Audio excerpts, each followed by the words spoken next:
Hello అండి. రుద్రాక్షకైతే holidays ఉన్నాయని ఈరోజైతే టిఫిన్‌గా దోస అయితే ప్రిపేర్ చేశానండి.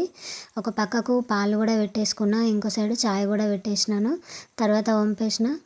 గ్లాస్‌లో అయితే చాయ్ వంపేసిన. ఆ లోపట దోస గూడా రెడీ అయిపోయింది. దోస గూడా తీసేసిన. నేను ఎక్కువ మట్టుకైతే టిఫిన్‌కి ప్రిఫర్ చేయనండి.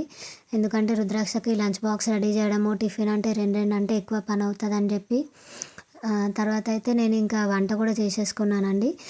ఇక్కడ నేను ఎక్కువగా యూజ్ చేసే ఐటమ్సే ముందట కింద పెట్టుకున్నాను. తర్వాత పైన కూడా అన్నీ తక్కువ యూజ్ చేసే ఐటమ్సే.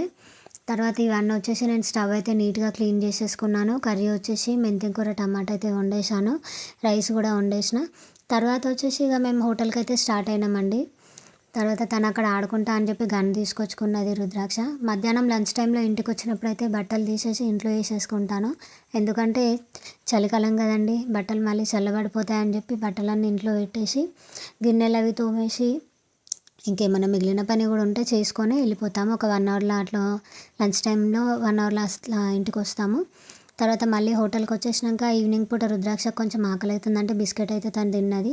తర్వాత ఈరోజు గురువారం కదండీ! మా ఊర్లో అయితే అంగడి నడుస్తది.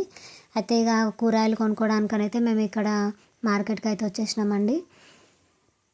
ఇక్కడ సరుకులైతే ఉండే కొన్ని ఇంట్లోకి కావాల్సిన వస్తువులైతే కొన్ని తీసుకున్నా. రుద్రాక్షకి ఆ బొంగుల ప్యాకెట్ కావాలంటే అది కూడా తీసుకున్నా.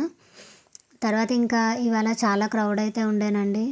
అందుకని ఇంకా నేను లోపట్లకి ఎక్కువ వెళ్ళలేను. ఇంకా చాలా స్నాక్స్ కూడా ఉంటాయి.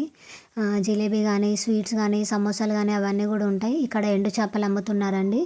అవి కొంచెం ఎక్కువ ఆయిలీ ఫుడ్ కాబట్టి రుద్రాక్ష చూస్తే అడుగుతుందని తీసుకోలేను. ఇక్కడ అన్ని ప్లాస్టిక్ ఐటమ్స్ కూడా అమ్ముతున్నారు. ఇక్కడ ఫ్రూట్స్ అండి. ఇక్కడ మళ్ళీ ఆనియన్స్, ఫ్రూట్స్, మళ్ళీ ఇది కూడా పెద్ద ఫ్రూట్ షాపేనండి ఇక్కడ కూడా. ఇక తర్వాత ఇంటికైతే రిటర్న్ వెళ్ళిపోతున్నామండి.